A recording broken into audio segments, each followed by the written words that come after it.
سيدنا وجداتنا وأعمامنا وأمهاتنا وأخواننا وخالاتنا وأصحابنا وأصحابنا وأزواجنا وذريتنا وأهل بيتنا وجميع مشايخنا ومعلمنا وأساتذتنا وجميع من له حق علينا وجميع من لنا بخير خصوصا إلى روح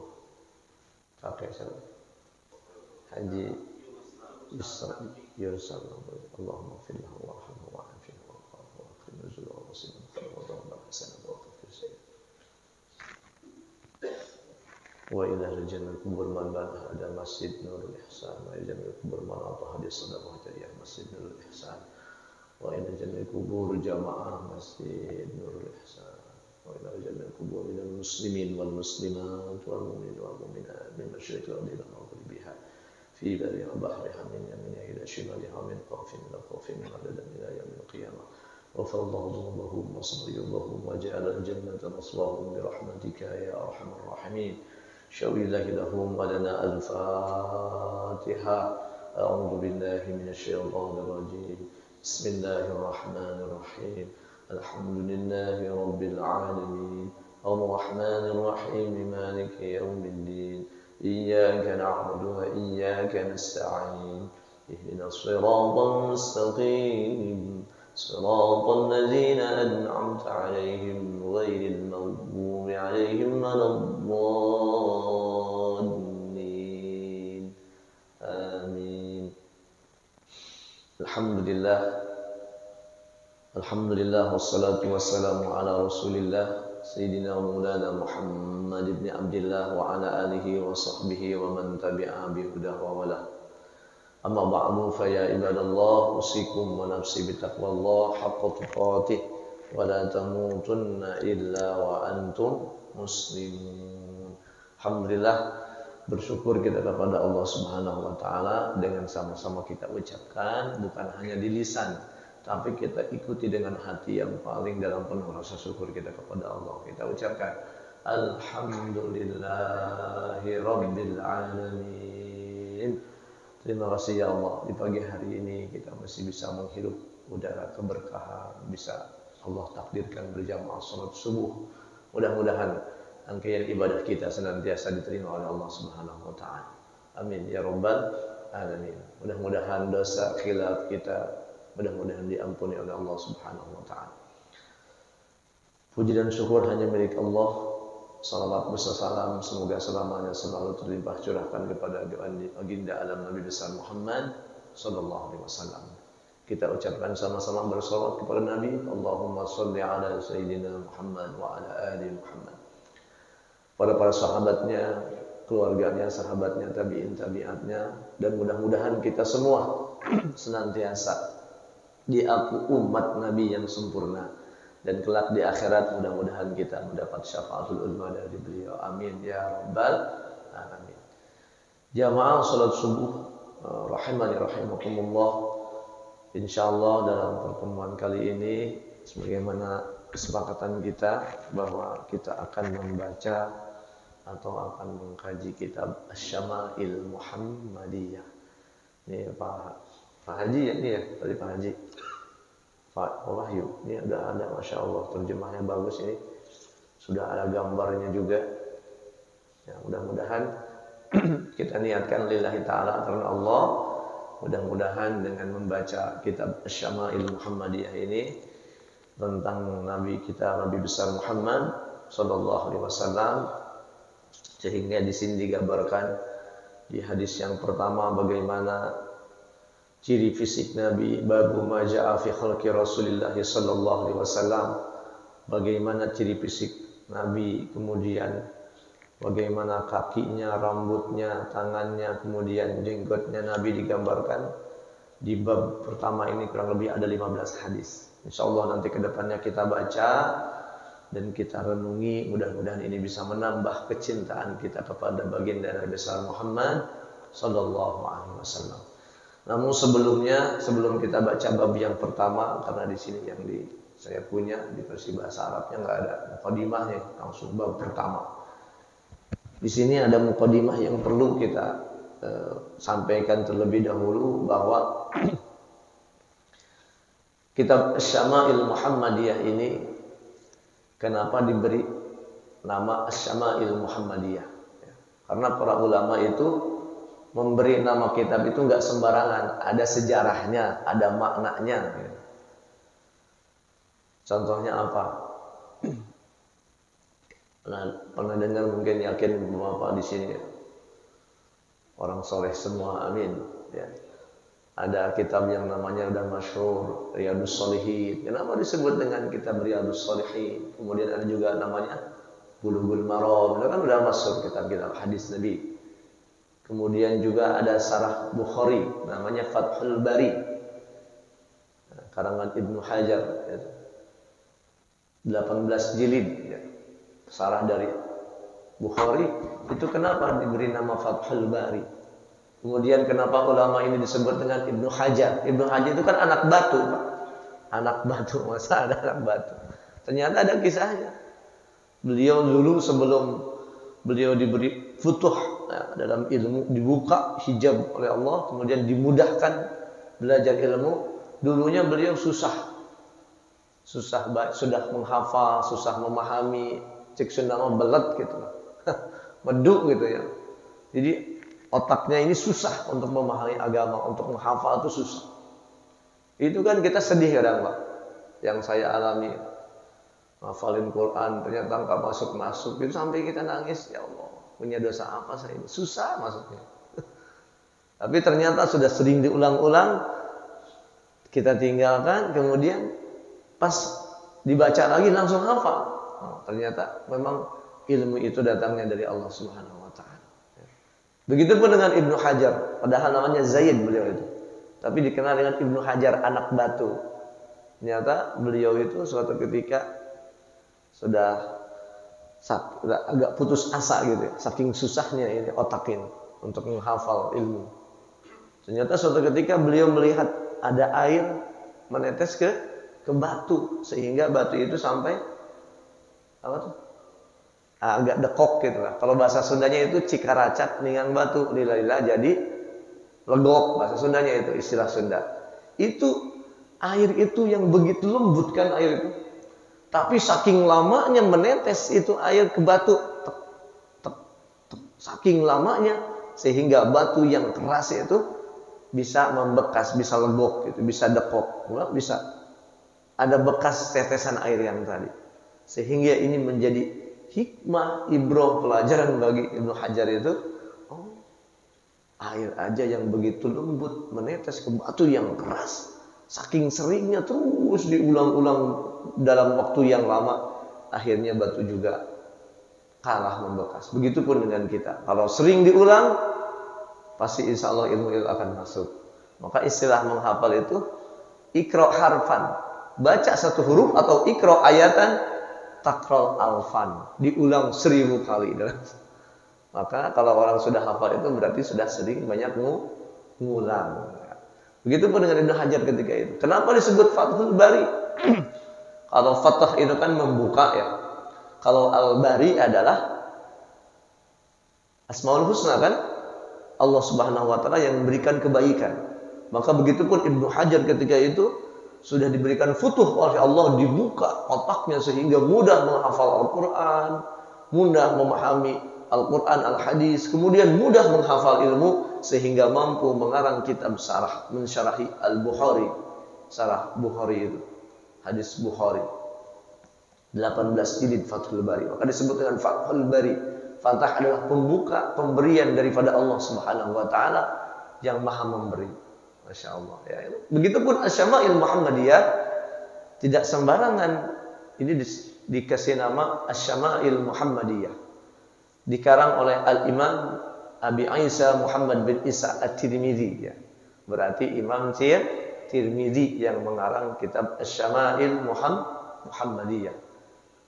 Asy-Syama'il adalah jamaknya dari Samilah ya. Jamaknya dari Syamilah.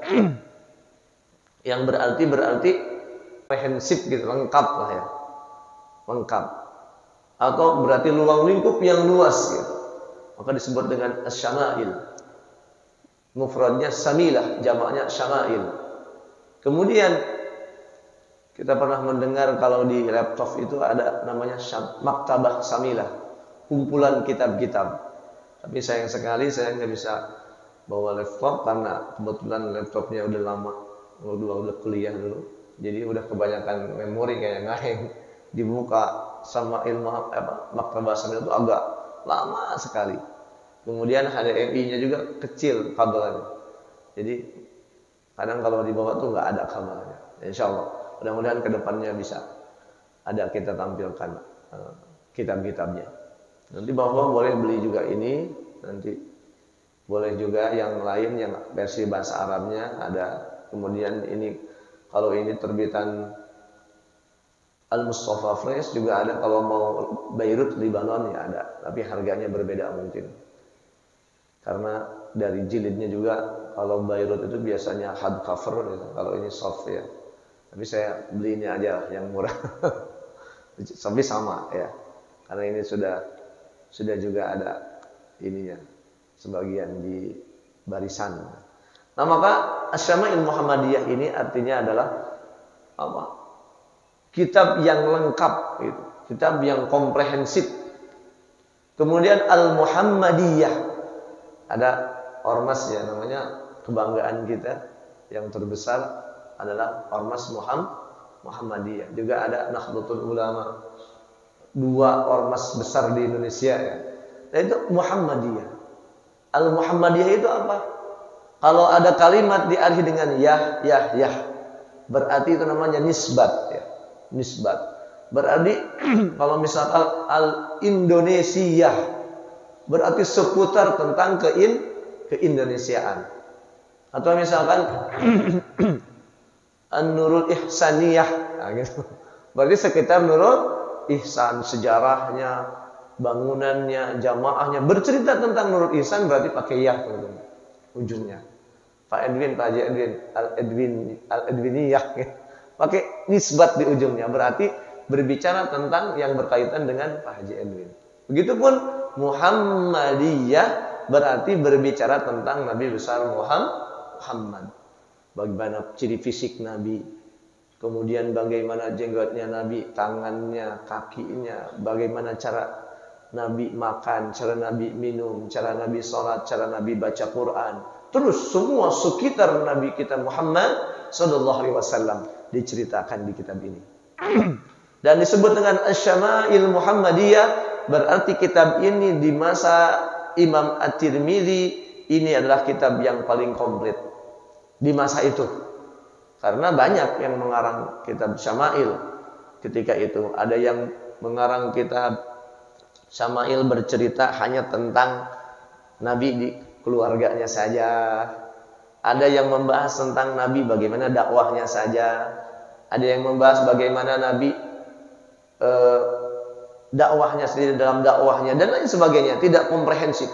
Tetapi kalau di Asy-Syama'il Muhammadiyah ini dari mulai ciri fisik Nabi, kemudian juga nanti di sini kurang lebih ada 50 bab, 55 bab ya. 55 bab. Kemudian setiap babnya kurang lebih ada yang 15 hadis, ada yang 10 hadis. Nah, yang disebut dengan Asy-Syama'il Muhammadiyah. Tentang Nabi Muhammad yang sangat lengkap. Mudah-mudahan ke depannya kita diberikan kemudahan oleh Allah Subhanahu wa taala. Kita niatkan lillahi taala, ingin cintanya Allah dan ingin meraih cintanya Nabi besar Muhammad sallallahu alaihi wasallam. Karena enggak kenal makanya enggak sayang. Kalau kita enggak kenal Nabi ya kita enggak sayang Nabi. Kalau enggak sayang enggak cinta. Dan ini kewajiban kita untuk diajarkan ke anak cucu kita. Maka di antaranya alimu auladakum, ajarkanlah anak-anakmu ala hubbillah, untuk mencintai Allah. Ajarkan mereka, kenalkan Allah. Siapa Allah ini? Allah Tuhan kita. Allah sifatnya begini-begini. Sampaikan sampai mereka tertanam yakin bahwa la ilaha illallah, sudah tertanam di hatinya. Tidak ada Tuhan kecuali Allah. Dan tidak ada yang bisa mampu memberi rezeki kecuali Allah. Tidak ada yang memberikan manfaat, tidak ada yang madarat kecuali semuanya atas izin Allah Subhanahu wa taala. Dan ini memang yang ditanamkan oleh Nabi. Yang ketika hijrah juga kan, Ketika hijrah itu Nabi ke Madinah, yang pertama dibangun oleh Nabi bukan masjidnya, Pak, tapi manusianya dibangun oleh Nabi, akidahnya dengan kuat. Coba Bapak, ini kalau hanya dibangun masjid, tapi manusianya tidak dibangun, Pak Haji. Tidak membangun namanya regenerasi. Mungkin 20 tahun ke depan masjid ini masih ada nggak yang ngisi? Bang malam sholat. Semakin ke sana, zaman ini akan semakin rusak, Pak. Semakin akhir zaman, semakin rusak zaman ini. Mungkin 10 tahun, 20 tahun ke depan, wallahu a'lam masjid ini masih ramai ataukah tidak dengan jamaah. Maka itu tanggung jawab kita. Maka yang pertama dibangun oleh Nabi bukan bangunan, tetapi apanya? Manusianya. Dibina akidahnya, ditanamkan akidahnya. La ilaha illallahnya dikuatkan sehingga mereka mampu berkorban jiwa, raga dan hartanya. Dulu Nabi itu ketika mau perang cuman hanya mengumumkan siapa yang mau sedekah, oh berlomba-lomba para sahabat, saya segini. Ketika orang yang tidak mampu membantu Nabi, mereka sedih, menangis.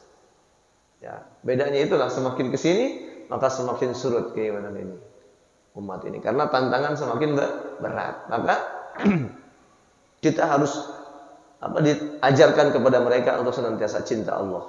Kemudian alimu auladakum ala hubbin nabi. Ajarkan mereka supaya mencintai Nabi. Kisah Nabi sampaikan bagaimana Nabi ketika waktu kecil, bahkan oleh ulama, oleh Al-Habib Muhammad Rizik Syihab menyampaikan ada qasidah cerita tentang Nabi. Rohantil atmiyaru tashlu bilayalil maulidi wa barikun nuri yabdu bil ma'ani ahmadi wa barikun nuri yabdu bil ma'ani ahmadi. Apalagi kisahnya. Pokoknya itu sampai diceritakan, itu kisahnya bagus. Sebelum lahir, setelah lahir, itu dikisahkan. Inilah kisah sang Rasul yang penuh suka duka. Oh, penuh suka duka. Itu anak-anak pada suka tuh. Diajarkan seperti itu agar mereka kenal kepada Nabi, supaya mereka cinta Nabi. Itu kewajiban kita sebagai orang tua. Jadi di rumah kalau bisa kartun tentang kisah-kisah Nabi, kisah para sahabat, ya, seperti itu. Kemudian yang ketiga, alimu auladakum ala hubbil Quran. Ajarkan mereka supaya cinta Quran. Dalam riwayat lain, ala hubbi ahli baitih, agar mereka cinta keluarga Nabi. Hati-hati Pak, di akhir zaman ini sekarang lagi ada adu domba nih. Ada yang saling menyerang antara katanya keturunan Wali Songo dengan keturunan Nabi. Itu kan lagi rame. Yang di Jebanten itu tuh namanya Kiai Imanuddin. Mereka bahwa membatalkan sekarang sudah tidak ada dzurriyyah Nabi Muhammad SAW katanya. Putus nasabnya katanya. Padahal ada hadis Nabi kan. Nanti di akhir zaman akan muncul seseorang dari keturunanku dan namanya persis dengan namaku dan wajahnya mirip denganku, nanti dia akan dibaiat di depan Ka'bah yang kita kenal dengan istilah Imam Al-Mahdi. Berarti keturunan Nabi masih ada. Dan memang dari dulu Qabil Quraisy menyebutkan, wah, begitu anak-anak Nabi yang laki-laki pada meninggal kan. Kata Qabil Quraisy, Muhammad tidak punya keturunan. Bahwa inna syani'aka huwal abtar. Jadi mereka lah yang enggak punya keturunan Muhammad. Sesungguhnya engkau akan senantiasa dikenang oleh umatmu. Bahkan kamu akan dicintai sampai akhir zaman, sampai kiamat oleh umatmu. Tetapi mereka, meskipun pada dasarnya mereka punya keturunan, tapi mereka tidak dikenang namanya. Bahkan orang enggak mau pakai nama mereka. Sampai sekarang ada enggak yang mau pakai nama Fir'aun? Ada? Atau ada yang mau ngambil nama Abu Jahal? Ada enggak? Abu Sufyan? Enggak ada. Tapi dengan menyebut nama Nabi Muhammad saja, kita sudah timbul rasa cinta kita kepada Nabi Muhammad SAW. Begitupun anak Abu Jahal ketika itu masuk Muslim kan? Masuk Muslim. kemudian berjuang bersama Nabi ketika itu, ingin membalas apa dulu ketika perang jahat kepada Nabi dan para sahabat, ingin membalas. Maka ketika itu Nabi Muhammad kalau ada dia itu gak mau bicarain tentang ayahnya Abu Jahal tuh, karena takut khawatir tersinggung karena dia sudah masuk muslim sekarang. Seperti itulah akhlak Nabi. Nah, kemudian selanjutnya sebelum kita masuk ke bab yang pertama tentang fisik Nabi, ada yang perlu setelah tadi namanya Asyama'il Muhammadiyah, itu artinya pembahasan yang kompleks atau komprehensif lengkap tentang Nabi Muhammad SAW. Kemudian ada yang perlu disampaikan bahwa membahas tentang Nabi ini dilihat bisa dari 5 sisi, Pak. Membahas tentang Nabi Muhammad, maka kita bisa melihat dari 5 sisi ya.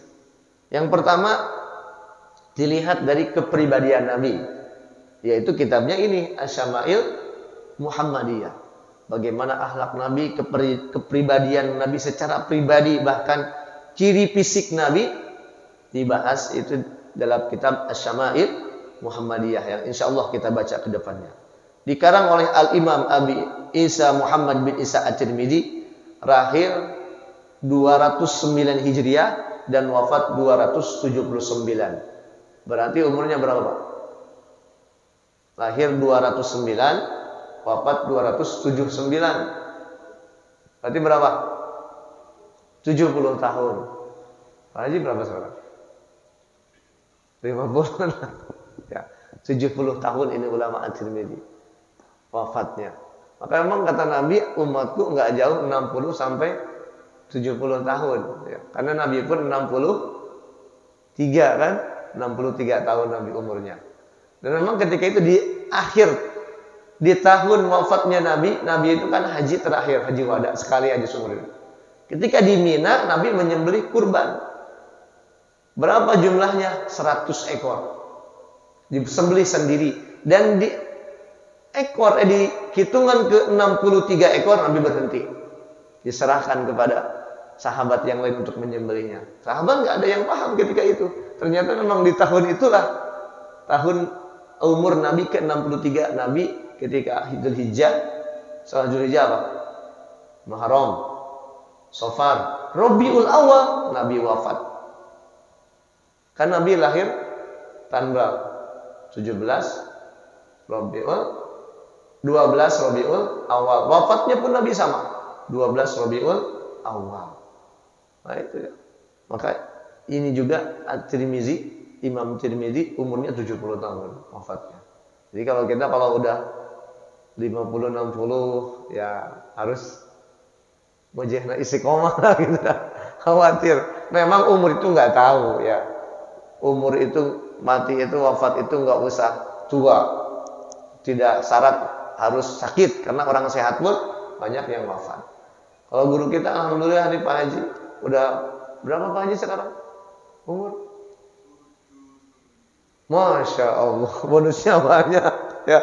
Masih alhamdulillah. Mudah-mudahan berkah umurnya Pak Haji.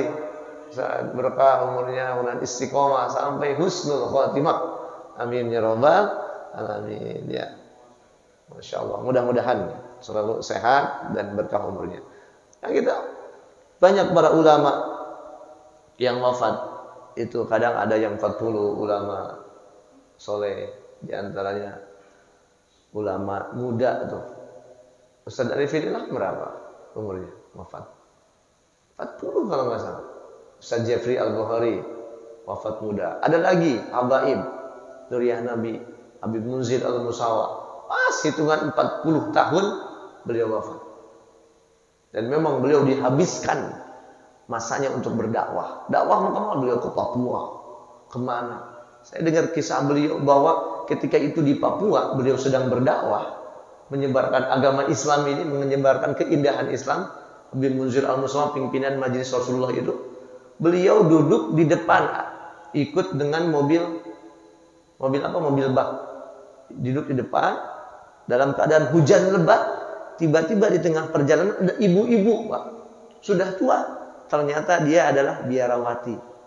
Biarawati, mereka juga berdakwah di sana, menyebarkan agamanya. Ketika hujan itu, maka dia menyetop mobil itu untuk ikut di mobil tersebut, dan dia duduk di belakang. Tapi Habib Munzir nggak mau. Ini perempuan loh, sudah tua lagi.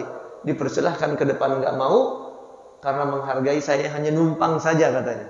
Tetapi Habib nggak mau, tetap hormat meskipun biarawati suruh ke depan nggak mau. Akhirnya Habib juga ikut di belakang hujan-hujanan dengan biarawati tersebut. Dakwah Pak begitu Pak. Kita udah belum sangat pedalaman.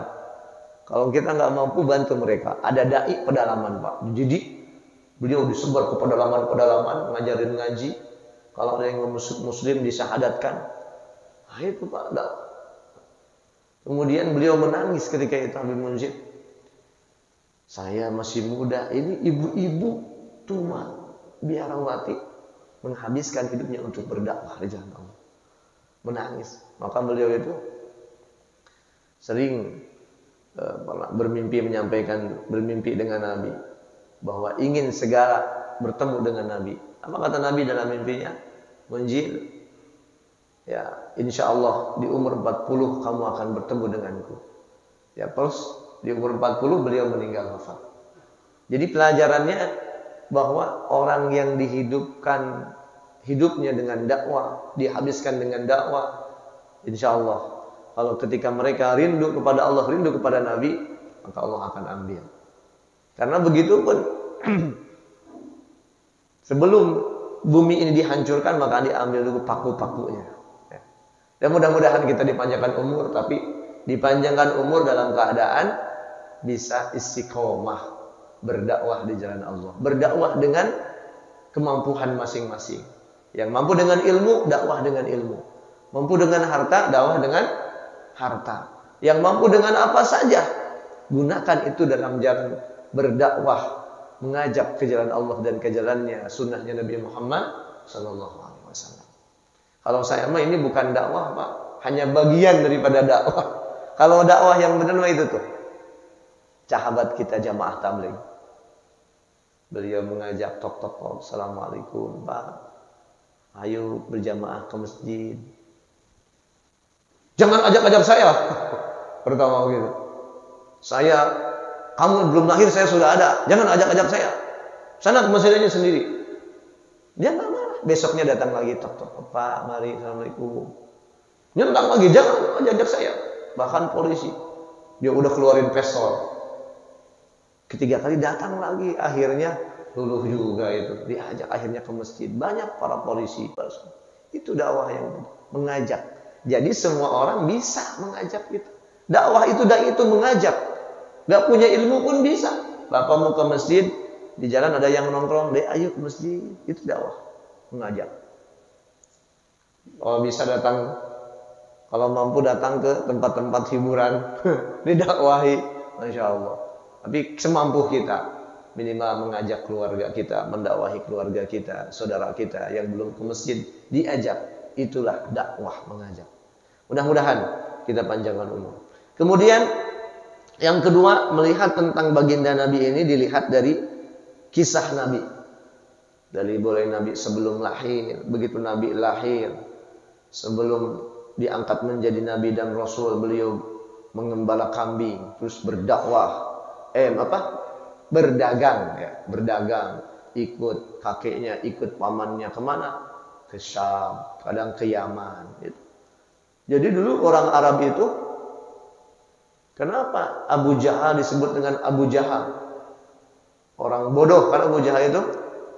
Karena di Masjidil Haram itu dulu, sebelum Nabi kita Muhammad SAW diangkat menjadi Nabi dan Rasul, itu terdapat kurang lebih menurut dalam kitab Sirah itu Ar-Rahiqul Makhtum karangan Syekh Sufiyur Rahman Al-Mubarakpuri itu kan yang mendapatkan juara 1 kan di India ketika itu. Sirah Nabi ada 360 berhala di sekitaran Ka'bah itu dulu. 360 berhala. Ada yang terbuat dari besi, ada yang terbuat dari perunggu, ada yang terbuat dari perak. Mungkin kemudian ada yang terbuat dari terigu, gandum.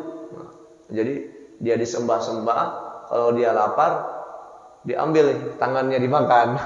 Roti terbuat dari roti. Itulah maka disebut dengan orang bodoh. Artinya bodoh dalam masalah akidah.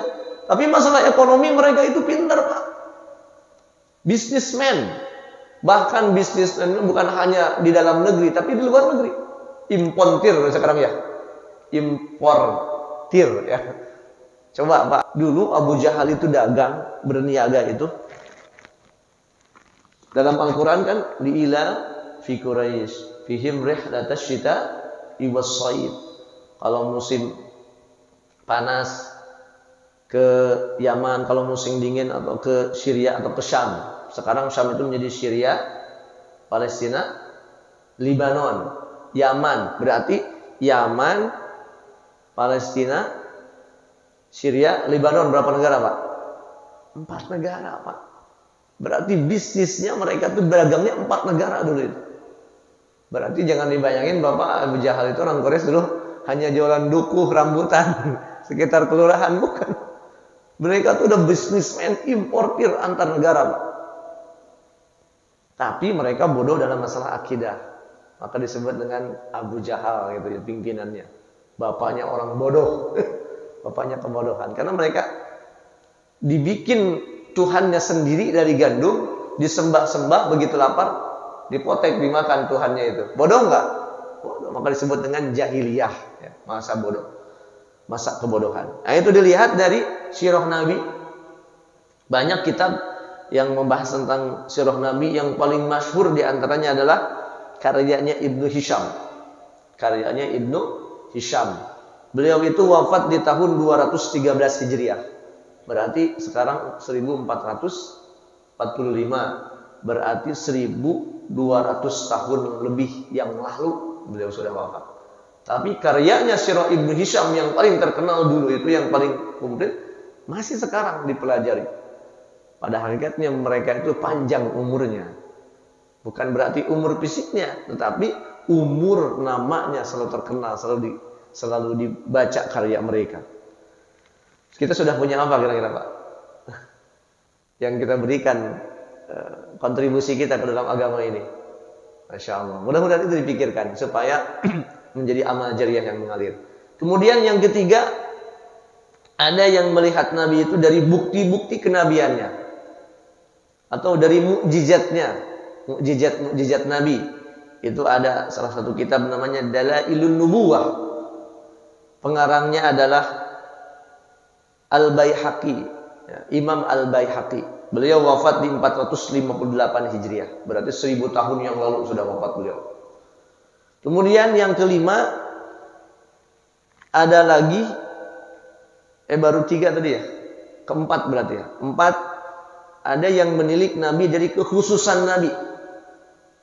Ya. Ada nama kitab namanya Al-Khosaisul Kubro. Al-Khosaisul Kubro. Itu dikarang oleh Jalaluddin Abdurrahman As-Suyuti, wafat 911 Hijriah. Beliau itu membahas khusus tentang yang dikhususkan kepada Nabi. Apa saja contohnya? Misalkan Nabi ini hanya boleh Nabi diperbolehkan oleh Allah menikah lebih dari 4. Kalau kita kan umatnya hanya 4 saja, ya. Nah, jadi kalau menikah jangan lebih dari 4 ya istrinya. Kalau Nabi sampai 9 kan waktunya. Meninggalkan 9 istri, ya. Lebih dari 4 itu khusus untuk Nabi. Tapi umatnya kita dibatasi hanya 4 saja maksimal. Nah, kalau mau nambah yang 1 dilepas dulu. 4. Kemudian ada lagi, Nabi itu diwajibkan sholat tahajud. Tahajud bagi Nabi itu hukumnya wajib. Kemudian duha, berkurban juga wajib Nabi. Maka itu khusus hanya untuk Nabi kita, Nabi besar Muhammad sallallahu alaihi wasallam, untuk kita sunnah saja. Itu dibahas dalam kitab Al-Khosaisul Kubro. Kemudian yang kelima ada namanya yang membahas tentang hak-hak Nabi. Tentang hak-hak Nabi yang harus kita tunaikan sebagai umatnya. Yaitu ada kitabnya Asy-Syifa bi Ta'rifi Huquqil Mustafa. Dikarang oleh Imam Qadhi Iyad, wafat 544 Hijriah. Nah, ini banyak ya, melihat dari 5 sisi tentang Nabi. Kemudian yang terakhir nih sebelum ditutup, masih ada waktu kan? Ya. Karena hari ini mungkin pertemuan kali ini hanya sekitar prolog atau pengantar dulu. Nanti pertemuan berikutnya kita masuk bab pertama tentang fisik Nabi. Tapi sebelumnya kita bahas tentang kitab ini, sekitar kitab ini. Nanti belum dilihat tentang biografi Imam At-Tirmidzi nanti ya, belum. Tapi yang selanjutnya saya baca dalam kitab Sairul Wusul ila Syama'ir Rasul yang dikarang oleh Imam Yusuf bin Ismail An-Nabahani, bahwa kurang ada 5 manfaat kita mempelajari tentang Syama'il ini. Ya. Ada berapa? 5 manfaat kalau kita mempelajari kitab Syama'il Muhammadiyah ini. Mudah-mudahan kita bisa mengambil manfaatnya ya. Amin ya Rabbal. Yang pertama kata beliau, kalau kita mempelajari atau membaca tentang Syama'il Muhammadiyah, maka kita akan merasakan kelezatan membayangkan keindahan Nabi Muhammad SAW. Bayangkan Pak, Nabi itu makhluk Allah yang sempurna, yang paling sempurna. Tidak ada makhluk melebihi Nabi Muhammad SAW. Itu termasuk keyakinan kita. Ya. Syarat kesempurnaan iman kita, bahwa kita harus meyakini bahwa Nabi Muhammad SAW diciptakan oleh Allah adalah makhluk yang paling bagus, paling sempurna. Bahkan dalam ulama-ulama di antara Imam Bushiri menyampaikan qasidah memuji tentang keindahan Nabi Muhammad SAW. Ka'annaka, seakan-akan Nabi itu mubarra'un min kulli aibin, tidak ada aib di Nabi itu. Kalau kita kadang orang kan hidungnya mancung tapi ininya kurang gitu, ada aib lah. Tapi Nabi kadang-kadang kaya Nabi itu fisiknya itu diminta langsung oleh beliau. Saya pengen hidung mancung, saya pengen kulit saya pengen putih kemerah-merahan. Kita bisa nggak nawar seperti itu Pak? Bisa nawar nggak sama Allah? Enggak kan? Kumaha we diberen aku Allah gitu. Sudah seperti ini ya alhamdulillah. Tapi Nabi itu seakan-akan diminta, dipesan, karena diciptakan oleh Allah begitu sempurnanya. Masya Allah. Jadi kalau kita mempelajari Syama'il ini, kita akan merasakan, nanti akan bisa membayangkan bagaimana nikmatnya membayangkan keindahannya Nabi Muhammad SAW. Masya Allah. Apalagi kalau kita bermimpi bertemu Nabi. Masya Allah. Kata Al-Habib Munzir Al-Musawa itu, nikmatnya melihat Nabi dalam mimpi itu nikmat sekali. Dan kenikmatannya berbeda-beda, tergantung kecintaan dia kepada Nabi, tergantung banyaknya dia baca salawat amalkan sunnah Nabi. Kata beliau, Habib Munzir Al-Musawa, nikmat melihat wajah Nabi itu 70 kali lipat orgasme. Kata kita kan menjima istri itu kan nikmat Pak ya. Kalau yang udah nikah, ini sudah nikah ya, nikmat gak Pak Haji? Nikmat kan? Sampai merasa gitu lupa apa-apa kan? Nikmat kan? Itu kata Habib Munzir Al-Musawa 70 kali lipat nikmatnya dari itu. Kalau kita bisa melihat wajah tampan dan indahnya Nabi Muhammad SAW, meskipun dalam mimpi. Masya Allah. Mudah-mudahan kita dikaruniakan oleh Allah minimal sebelum wafat kita ingin bermimpi bertemu Nabi. Amin ya Rabbal. Dengan cara apa? Harus banyak salawat, perbanyak salawat, kemudian amalkan sunnah-sunnah Nabi. Minimal 1 aja yang kita istiqomah amalin sunnah Nabi. Karena kalau semuanya nggak bisa Pak, berat. Semua sunnah Nabi kita amalkan berat. Nabi itu tidurnya sedikit.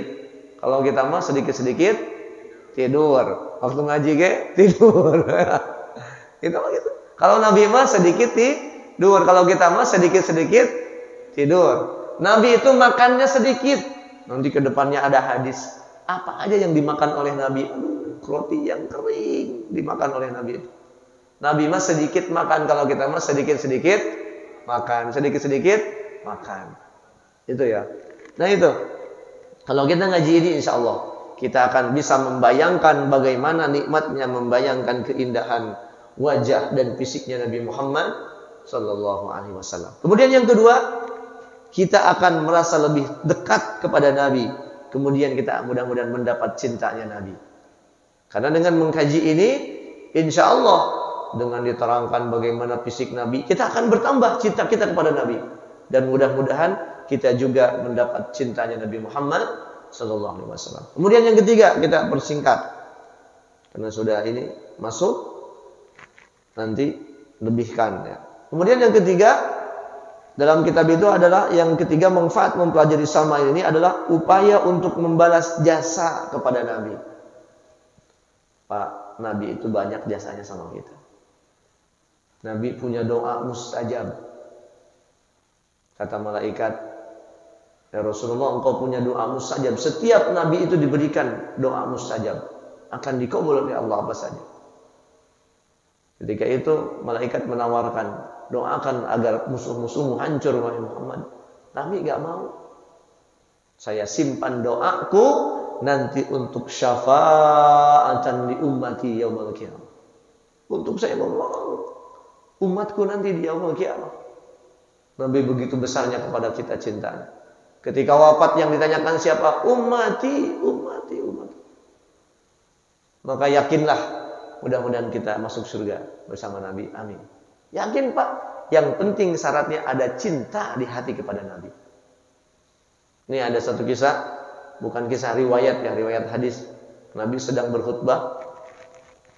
Tiba-tiba ada orang Arab Badui ya. Kalau kita kan Baduy pinggiran di sana ya, apa? Di mana Pak? Di Banten ya, pinggiran. Jadi Arab juga dulu ada Badui, ya. A'rabi namanya. Nah, di Quran juga ada tuh, disebut A'rabi. Itu orang-orang pinggiran. Rata-rata orang pinggiran itu akhlaknya kurang, adabnya kurang gitu. Karena kurang pendidikan. Biasanya orang kurang pendidikan, kurang akhlak. Tapi ada juga pendidikannya bagus, tapi akhlaknya, attitude-nya kurang baik. Ada. Padahal al-akhlak pokok ilmi. Attitude atau akhlak itu di atas ilmu. Kemudian Nabi sedang berkhutbah, tiba-tiba dia berdiri. Ya Muhammad, mata sa'ah katanya. Wahai Muhammad ya Rasulullah, kapan terjadinya kiamat? Dia nanya begitu, lagi khutbah. Di awal-awal Nabi tidak menghiraukan, tidak dijawab. Tapi Nabi kan sangat baik akhlaknya, khawatir tersinggung, maka ditanya, siapa tadi yang nanya? Saya ya Rasulullah. Kapan terjadinya kiamat? Apa jawaban Nabi? Nabi enggak jawab, Malik bertanya, ma'adadtalaha. Kalau begitu apa persiapanmu untuk menghadapi kiamat? Lalu dia bingung menjawab. Apa jawabannya? Ya Rasulullah, saya tidak punya ibadah yang banyak, saya tidak punya sedekah yang banyak, tetapi saya cinta kepadamu dan saya cinta kepada Allah dan saya cinta kepadamu. Apa jawaban Nabi? Yang awalnya para sahabat marah tuh, ini ada orang Arabi nggak sopan nih. Nabi lagi ceramah, tiba-tiba dia berdiri bertanya menunjuk kepada Nabi, kapan terjadinya kiamat? Para sahabat marah, tanya ini nggak sopan. Tetapi dengan jawaban Nabi ini menjadi besar hati para sahabat ketika itu. Apa jawaban Nabi? Anta ma'aman ahbabta. Kamu akan dikumpulkan dengan orang yang kamu cintai. Masya Allah, ini membuat para sahabat senang ketika itu.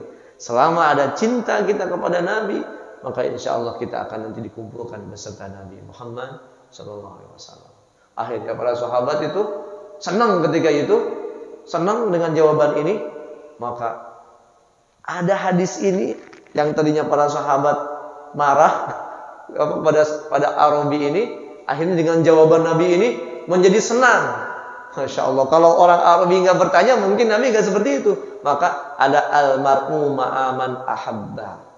Seorang yang akan dikumpul dengan orang yang dicintainya. Mudah-mudahan kita, ini baru 3 ya, nanti ke depannya mudah-mudahan dibahas. Ke depannya ada umur, kita sehat, bisa diterangkan kembali. Mudah-mudahan dengan kita belajar mengkaji tentang Nabi, kita bertambah cinta kepada Nabi, dan rasa cinta itu bisa kita jaga dan pupuk, dirawat sehingga menjadi asbab kita mendapatkan taufik dan hidayah, pertolongan Allah, bisa menjalankan sunnah-sunnah Nabi, dan nanti di akhirat mudah-mudahan kita dan keluarga bisa bersanding di surga bersama Nabi Muhammad sallallahu alaihi wasallam. Amin ya rabbal alamin. Cukup ya Pak ya. Kita berdoa mudah-mudahan kita dikuatkan oleh Allah bisa memegang atau mengamalkan sunnah-sunnah Nabi meskipun di akhir zaman sudah berat ya, kita bisa mengamalkan sunnah. Amin ya rabbal alamin. Al-Fatihah. A'udzubillahi minasyaitonir rajim. Bismillahirrahmanirrahim. Alhamdulillahi rabbil alamin. Arrahmanir rahim. Maliki yaumiddin. Iyyaka na'budu wa iyyaka nasta'in. Ihdinas siratal mustaqim. Siratal ladzina an'amta 'alaihim ghairil maghdubi 'alaihim waladdallin.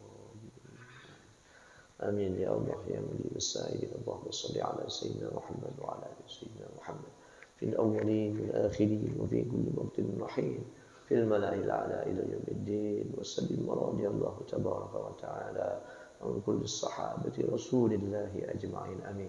Amin ya Allah ya mujibus sa'ilin. A'udzu billahi minasyaitonir rajim. Bismillahirrahmanirrahim.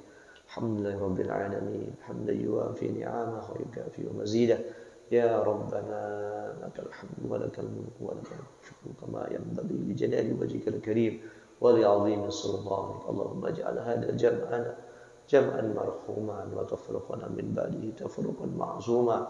Allahumma ij'al hadha jam'ana jam'an mashkura wa tafruqana min ba'dihi tafruqan maghfura. Rabbana hab lana min azwajina wa dhurriyyatina qurrata a'yun waj'alna lil muttaqina imama. Rabbana ighfir lana dhunubana wa dhunuba walidayna warhamna warhamhuma kama rabbayana shighara wa jami' masyayikhina wa jami'il muslimin wal muslimat wal mu'minina wal mu'minat al ahya'i minhum wal amwat bi rahmatika ya arhamar rahimin. Ya Allah, ampuni dosa-dosa kami ya Allah. Ampuni dosa orang tua kami ya Allah. Ampuni dosa guru-guru kami ya Allah. Ampuni dosa sahabat-sahabat kami ya Allah. Ampuni dosa guru kami, keluarga kami ya Allah. Ampuni dosa muslimin muslimat ya Allah. Ridai dan berkahi kami ya Allah. Ridai dan berkahi orang tua, guru, sahabat, keluarga, tetangga, sahabat, jamaah, santri ya Allah. Muslimin muslimat ya Allah. Ridai negara kami ya Allah. Berkahi negara kami ya Allah. Kampung kami, perumahan kami, rumah kami, majlis kami, masjid kami ya Allah. Pesantren kami ridai dan berkahi ya Allah. Ya Allah, karuniakan kepada kami bisa mengamalkan sunnah Nabi ya Allah. Tanamkan cinta kepada kami, kepada Nabi besar Muhammad sallallahu alaihi wasallam yang kuat, istiqomah sehingga kami mampu menjaga sunnah-sunnah beliau ya Allah. Agar Engkau ridho ya Allah. Ya Allah, kami mohon istiqomahkan kami dalam ketaatan, panjangkan umur kami dalam ibadah ya Allah. Wafatkan kami husnul khotimah. Wafatkan kami husnul khotimah. Wafatkan kami husnul khotimah. Rabbana atina fid dunya hasanah wa fil akhirati hasanah wa qina adzabannar. Wa qina adzabannar. Wa qina adzabannar. Subhanaka Allahumma wa bihamdika asyhadu an la ilaha illa anta astaghfiruka wa atubu ilaik. Terima kasih. Mohon maaf tidak sempat buka tanya jawab ya karena waktu ya. Terima kasih.